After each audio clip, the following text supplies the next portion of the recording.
Voilà ce que je vais vous expliquer. Première idée de base, vous savez que si j'ai la mauvaise habitude de commencer par une idée de base, c'est que tout peut s'apprendre. Dis ça au voisin. Ça dépend de quelle école, tout peut s'apprendre. On apprend des choses bizarres, positivement comme négativement. Répète encore au voisin, tout peut s'apprendre. Il n'est pas très convaincu, tu as senti, hein? Non. Répète-le encore, tout peut s'apprendre. Le fait que tu lui parles, c'est la preuve réelle que tout peut s'apprendre. C'est moi qui viens de te dire, de lui dire que tout peut s'apprendre. Du coup, tu as appris à lui dire que tout peut s'apprendre. Voilà. Tout peut s'apprendre. Vous savez, l'une des plus grandes choses qui tue notre vie prophétique, c'est le fait que l'on pense que les choses de l'esprit ne s'apprennent pas. C'est là qu'on commence à coller les dons à tous ceux qui le font en se disant qu'eux, ils en ont la grâce. J'ai même été scandalisé d'entendre quelqu'un dire, lui, il a le don de prier. Donc du coup, toi, tu es exclu de prier. Et du coup, on croit que tout ce que les gens font, c'est parce qu'ils ont une qualification surnaturelle de Dieu qui les distingue des autres chrétiens. Et on est à la recherche des promesses particulières. Dieu, qu'est-ce que tu me dis à moi-même pour mon appel? Je veux faire quelque chose. Écoutez-moi bien, j'aime dire ceci. Avant de chercher des promesses particulières, accomplissez toutes les promesses de quiconque croit. Ok, je vais aller petit à petit. Avant de chercher les promesses particulières, accomplissez celles de quiconque croit. Parce que sur ces promesses-là, il n'y a pas de nom. Voici les miracles qui accompagneront les intercesseurs de... Ceux-là, pourquoi tu ne cherches pas?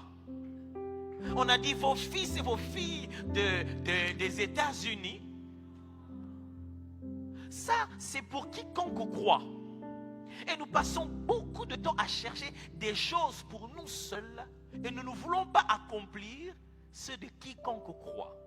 Et nous sommes très attachés au surnaturel et que nous avons l'impression que ça ne se fait pas. Okay, je vais vous expliquer le surnaturel. Le surnaturel, c'est le fait que tu places les naturels et Dieu vient passer dessus sa divinité. Donc du coup, ça devient surnaturel. C'est le moment où tu fais naturellement ce qu'il attend de toi et lui, il vient soulever ça.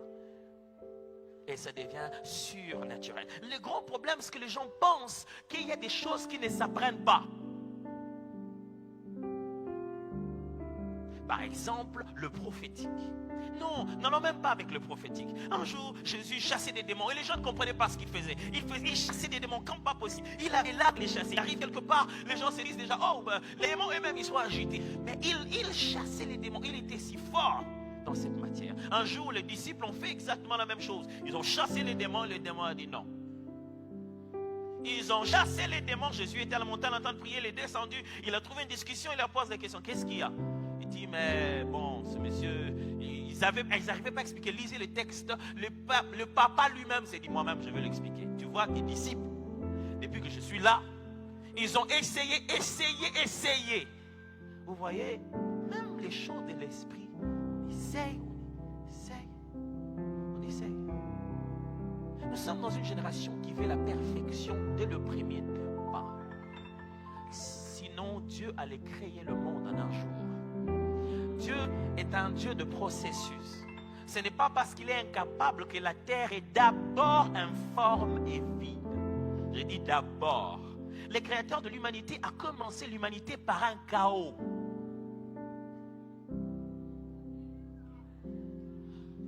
L'humanité n'a pas commencé par les beaux-arts, mais par un chaos. En hébreu, tohu, complètement chaos. Il a dit, ok, là on va commencer à fonctionner maintenant.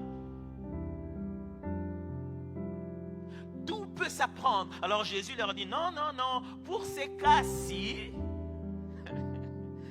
je vais vous dire, quelquefois vous n'avez pas le résultat qu'il fallait parce que vous n'avez pas fait la chose qu'il fallait.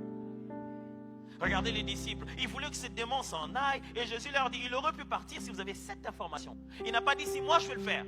Il leur a juste dit, non, ce cas-ci, ce type de démon-ci, si vous aviez l'information de mener une vie de jeûne et de prière, il serait parti. Jésus ne leur a pas dit, ce cas-ci, vous devez avoir le ventre vide en train de jeûner. Non, il leur a dit, ce cas-ci, ce démon-ci part par le jeûne et la prière. Il ne veut pas dire jeûner pour qu'il parte, il dit, vivez dans le jeûne apprenez à vous consacrer, vous atteindrez quelque chose qui vous permettra de se libérer de cet esprit. Entre nous, ce jour-là, Jésus lui-même avait mangé.